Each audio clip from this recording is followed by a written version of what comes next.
প্রিয় দর্শকবৃন্দ, আসসালামু আলাইকুম। দেশ ও দেশের বাইরে থেকে যারা আমাদেরকে দেখছেন তাদেরকে শুভেচ্ছা। মহান স্বাধীনতা ও জাতীয় দিবস উপলক্ষে কুমিল্লা কেন্দ্রীয় কারাগারে দিনব্যাপী নানা কর্মসূচি পালিত হয়েছে। এতে কারা কর্তৃপক্ষ, কর্মকর্তা, কর্মচারী ও বন্দীদের মধ্যে উৎসবমুখর পরিবেশের সৃষ্টি হয়। জানা যায়, সকালে শহীদদের প্রতি শ্রদ্ধা জানিয়ে কারা কর্তৃপক্ষ শহীদ বেদিতে পুষ্পস্তবক অর্পণ করেন। পরে সিনিয়র জেল সুপার হালিমা খাতুনের তত্ত্বাবধানে স্বাধীনতা দিবসের প্যারেড অনুষ্ঠিত হয়, যেখানে কারারক্ষীরা অংশ নেন।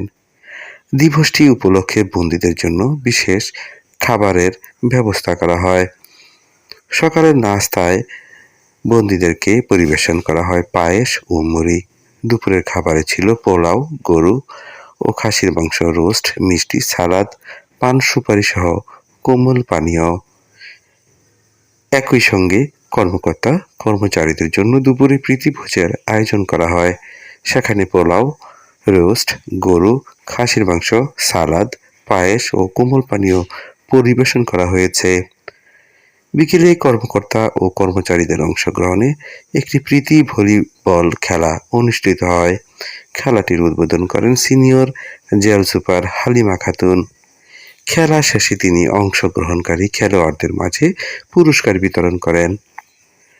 এ বিষয়ে senior jail super Halima Khatun বলেন, মহান স্বাধীনতা দিবস আমাদের জাতির গৌরবের দিন।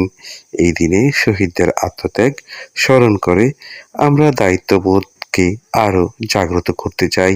কারাগারের ভেতরেও যেন সবাই এই দিবসের গুরুত্ব উপলব্ধি করতে পারে, সে লক্ষ্যেই এই আয়োজন করা হয়েছে।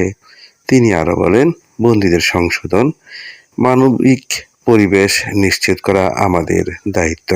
জাতীয় দিবসগুলোতে এই ধরনের আয়োজন তাদের মানসিকভাবে ইতিবাচক রাখতে সহায়তা করে। ভবিষ্যতেও জাতীয় দিবসগুলোতে এই ধরনের কর্মসূচি অব্যাহত থাকবে। ধন্যবাদ সকলকে।